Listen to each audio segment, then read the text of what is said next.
Do a little test quick. Blah, blah, blah. Something, something. Yeah.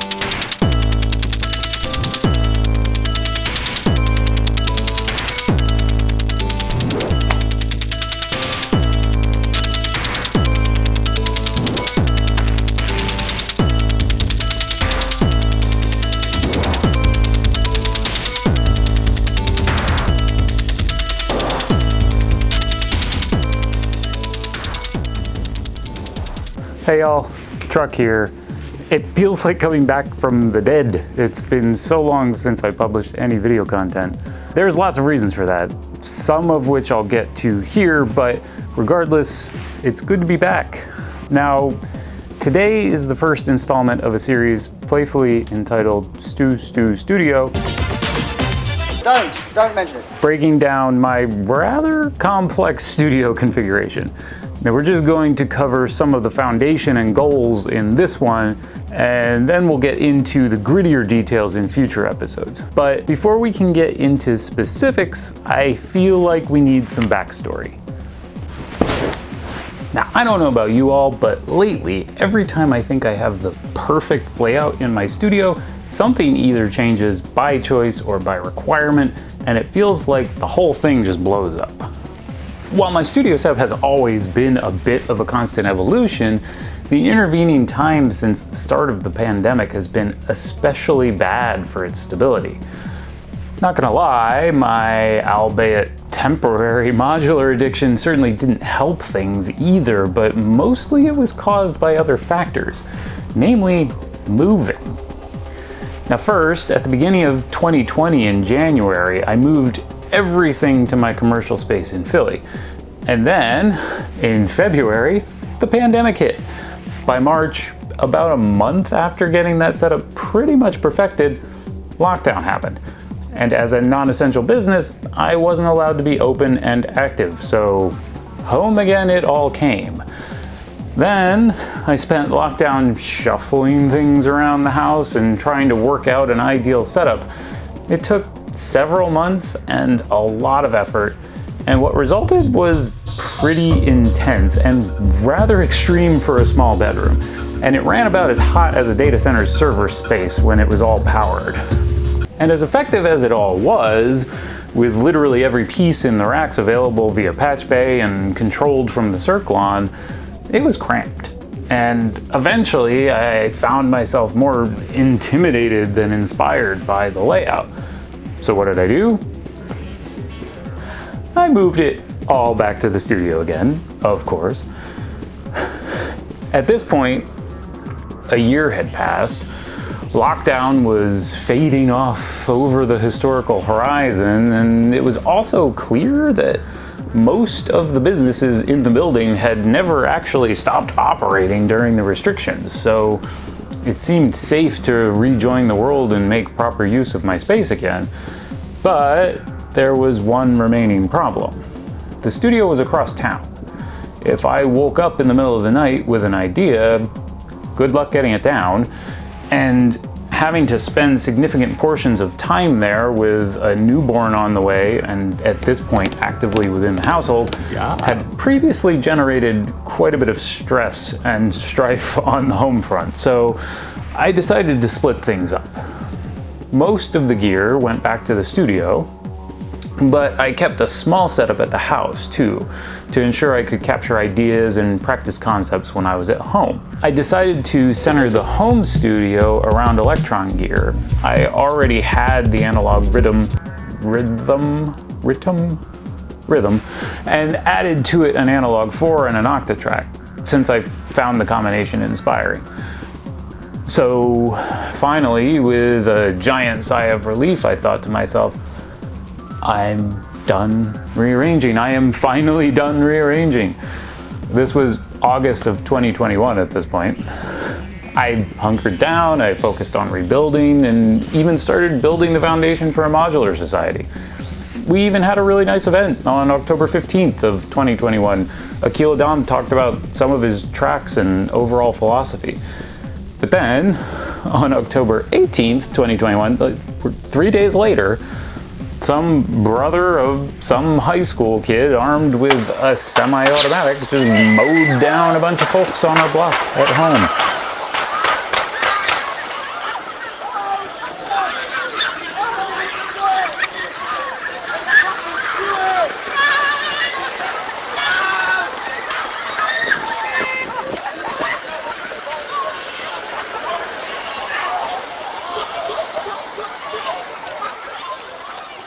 With 2 dead in the process, one was just some 66-year-old passerby, just shot in the head. This was on the back of a whole string of gun violence in the neighborhood. It was getting really common to have to play the gunshots or fireworks game multiple times in a night. When this particular event happened, I was making tea in our kitchen and witnessed it all. I turned to my wife as she was shielding our daughter and keeping her away from the windows, and I said, "We have got to get out of here." Now, I'm not intending to make too dramatic a point here. I just aim to express why a sudden decision was made to leave. And guess what leaving meant? That's right, moving my studio again. But this time, it meant moving both of them and doing it very quickly. So, after a rather harrowing search for a rental that was actually big enough to house us, because I wasn't about to buy another house in that kind of a rush, and rural enough for us to feel like we were making a significant change, we landed on a place that wound up being pretty perfect for our needs, which was no small feat. The move started mid-November for the studio and December 1st for the house.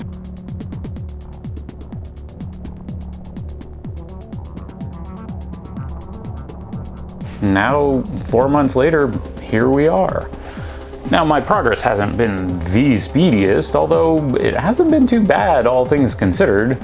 My other work in web development is a bit chaotic right now as well, but since I'm in the process of finalizing my whole setup still, I realized that this was actually a pretty good opportunity to document it all. Now, why would any of this matter to anyone but me? Well, I mean, as it turns out, I've spent a lot of time over these past several years workshopping my studio flow to make it as immediate and frictionless as possible. That's not the easiest feat when you have as much gear as I do, but don't have the budget to have a professional studio designer build something custom for you. In the end, it required a lot of time, learning, and dedication, but you can land on pretty decent results just with the stuff available from consumer outlets and go from there. And while not everyone will have the budget to configure things exactly as I have, there are a lot of ways you can implement these ideas in smaller and more simplified configurations. So let's start with a breakdown of the various sections of the studio and their purpose, and then we can dive more deeply into each to explain how it all ties together into the larger whole. Now, there's way too much to cover for us to get through it all in just this single video, so this will need to be a series, but we'll start here with the foundations and build up to the final result. It should be fun, and hopefully we'll all learn something in the process. All right, come on.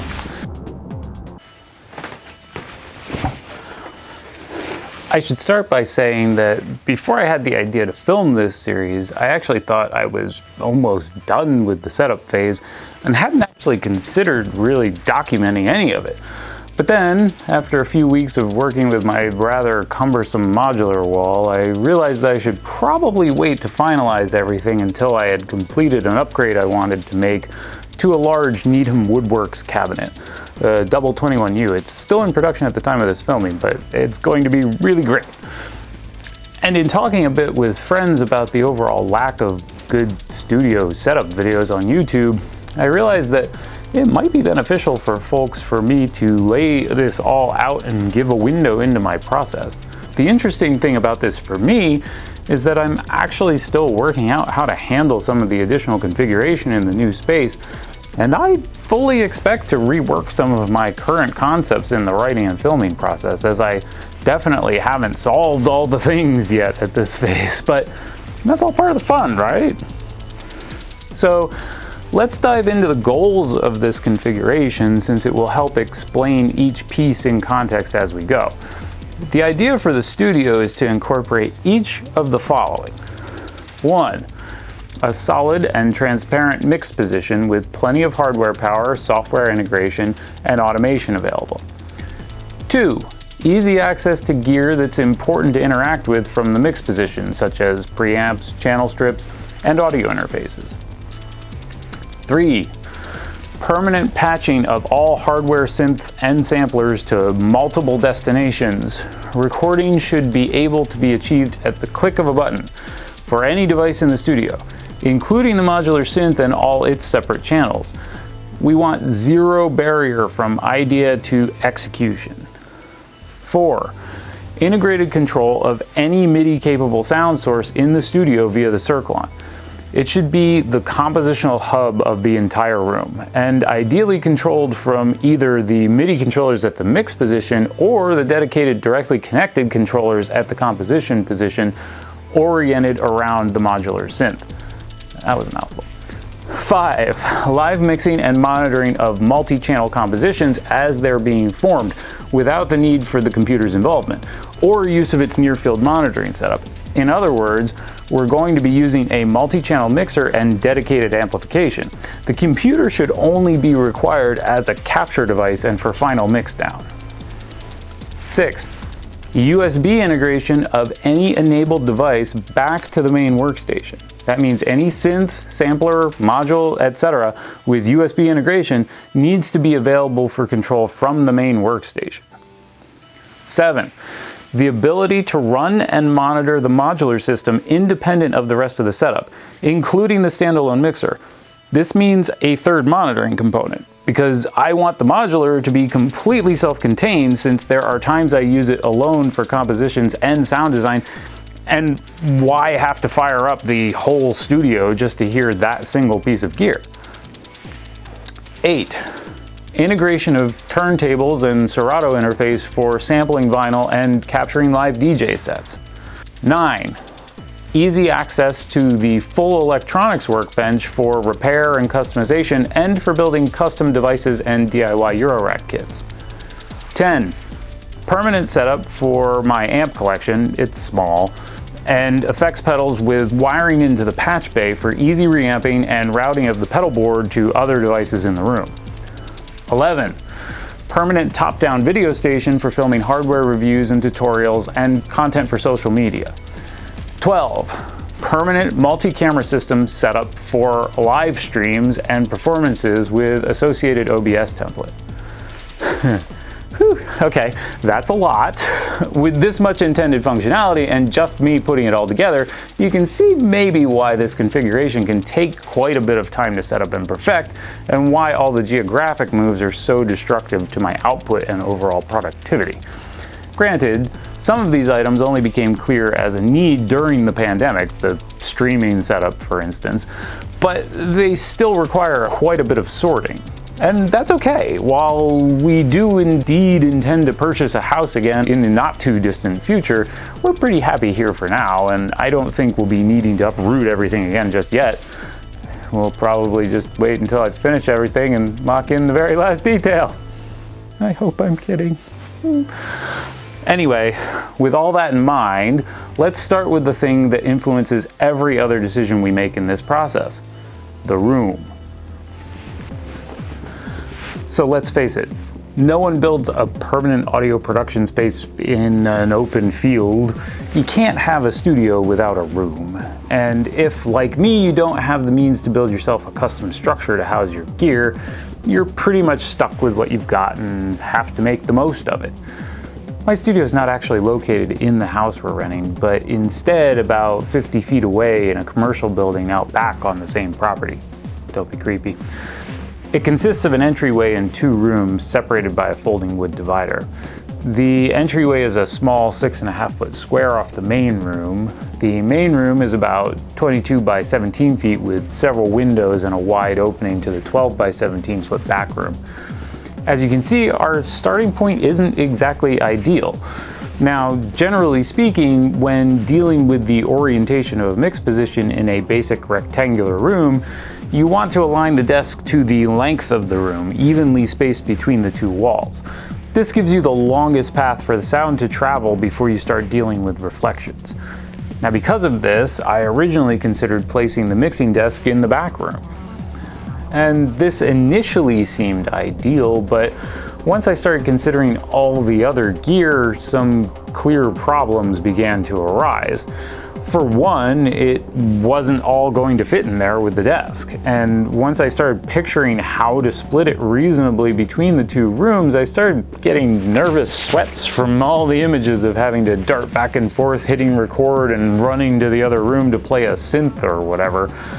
Not to mention all the cable runs and difficult logistics of how to then arrange the main room in any way that made any kind of sense. If I were planning to record live bands mostly and needed a control room, this would have been the way to go, but as a one-man show that's usually recording my own music, it was more trouble than it was worth. Also, from a treatment point of view, a larger room is always going to be better from the perspective of managing bass.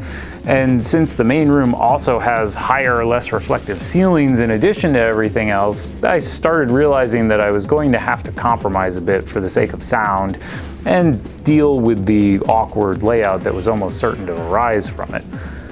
This narrowed down the options considerably, with all the above factored in, and one other principle that I'll discuss in the next section. I was basically down to two places for where the desk could go. So let's start getting into detail for the first goal on the list, the mix position. So when it comes to ideal listening position, again, we're talking rectangular rooms specifically here.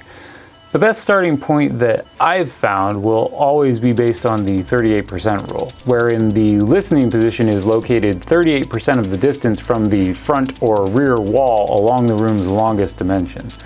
Now, I find the effects of following this principle especially noticeable when your room dimensions begin to exceed, say, 15 by 12 feet, but it applies for all room sizes. Now, my mixing desk isn't the most ergonomic, but it's large and well built and accommodates an 88 key controller and plenty of rack gear should I need it. I actually customized it to have a shelf that sits across the upper racks because without it there's not enough space for dual 27-inch monitors, which I used to use. But it turns out that for me, this winds up placing the screens uncomfortably high and far away. So I don't actually use any of the upper racks and have removed them from the desk entirely. As a result, I don't really use any of the lower rack space in the desk either, since they're, well, a bit low for any primary gear, and I've moved all that instead to a tall standing rack, which I'll get into in the next installment of this series. But it's there should I need it somewhere down the line. So we've got a decent sized desk in a decent sized room. Following the 38% rule, we calculate the ideal listening position to be 38% of 21 3/4 feet, or 261 inches, which is the length of this particular room, which turns out to be 8.265 feet, or 99.18 inches from the front or rear wall. That means our two options are either of these. Now, the listening position doesn't exist in isolation. It's actually the convergence point of the left and right channels in a stereo pair, which should be equidistant from the listener. If you're monitoring 5.1 or higher, the formula and setup is going to be a little different, but I'm working in stereo here for this. This means that the left monitor, right monitor, and the listening position where they converge actually form an equilateral triangle. You can use setups other than this, obviously, but your stereo image will be compromised. For an ideal image, the third point of the triangle is the sweet spot. That means that when we factor in the size of the desk, which determines the distance between the two monitors, and the properties of the monitors themselves, in this case, Atom A7X and a sub 10, we wind up with two possible positions for the desk, which are either this or this. Now, at first, option A might seem ideal. It's not terribly awkward to pass by the desk on your way into the space. There's a solid wall behind it with a view, and it allows unhindered access to the back room, which could be a great space for loud amps or other sound sources that you may want some distance from when tracking. But there's a problem. When working with a configuration like this, symmetry is going to be our friend, and while we're already sounding pretty good here just by the sheer dimensions of the room, and if I didn't already mention it has 12-foot ceilings as well, I don't want to ignore treatment completely.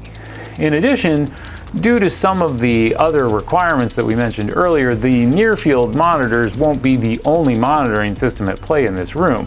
There will also be a set of PA speakers for amplifying the mixer when working without the computer. I want to arrange some bass attenuation for all of this as well, in the form of some existing corner bass traps that I already owned. Now, because of this, the entryway poses a much larger issue than the wide entrance to the back room. With position B, we maintain symmetrical sidewalls and corner space for the bass traps and additional amplification. And while it's a bit awkward having to walk past the desk to enter the back room, it doesn't present much of a problem overall. Now, I can sometimes be a grass is always greener sort with choices like this, constantly wondering if it would have been better to have taken the opposite path, but this tends towards torture rather than producing any useful outcomes. And having worked in the resulting space for some time now, having committed to this decision early on in the setup process and move, I'm going to avoid belaboring the point, though it sure is tempting. I mean, that could be a whole series on its own, and say that this is our path forward. When you include the bass traps and pair of JBL PA speakers, the layout ends up looking more like this, which is pretty good. As you can see, the positioning of the PA begs for a front of house style placement for the 24-channel mixing board that's going to be outputting to them, but we'll get into these details in a future installment.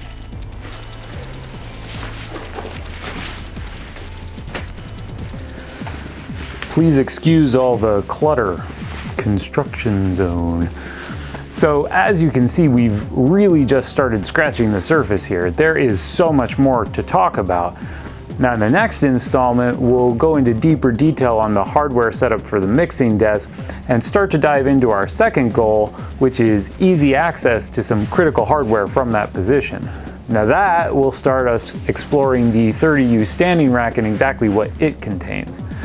Until next time, stay safe out there. Don't forget to like and subscribe, and I will see you in the next one. Love y'all. Bye for now.